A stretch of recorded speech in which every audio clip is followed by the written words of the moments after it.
We're going to explain how to keep an active CSS style after clicking a button. This is a common problem when working with interactive elements on a web page. You want a button to visually indicate it's been selected, even after the user interacts with other parts of the page. There are several ways to achieve this. Let's explore the most straightforward methods. 1. The simplest approach uses CSS classes.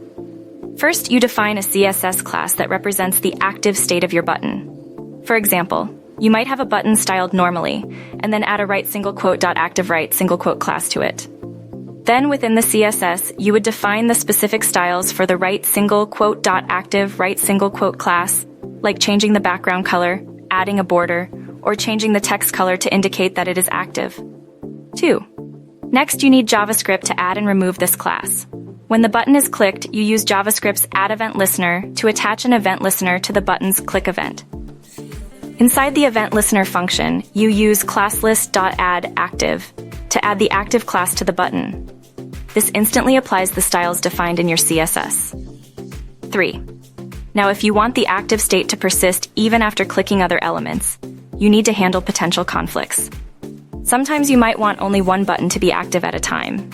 To manage this, you could add a line of JavaScript code to remove the active class from any other buttons that currently have it before adding it to the clicked button. This involves selecting all buttons with the active class and using ClassList.removeActive on each of them.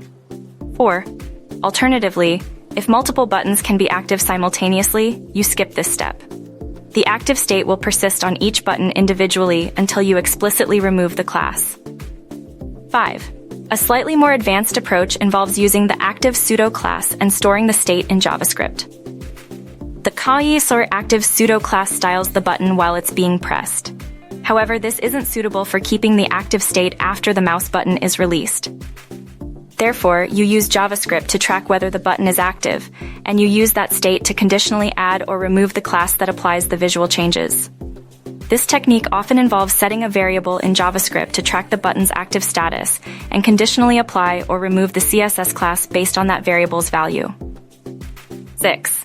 Lastly, remember that your HTML should include the button element with an ID or a class so the JavaScript can easily target and manipulate it. You would use methods like write_document.getElementById or write_document.querySelector to access the button element and apply the class using the methods explained earlier.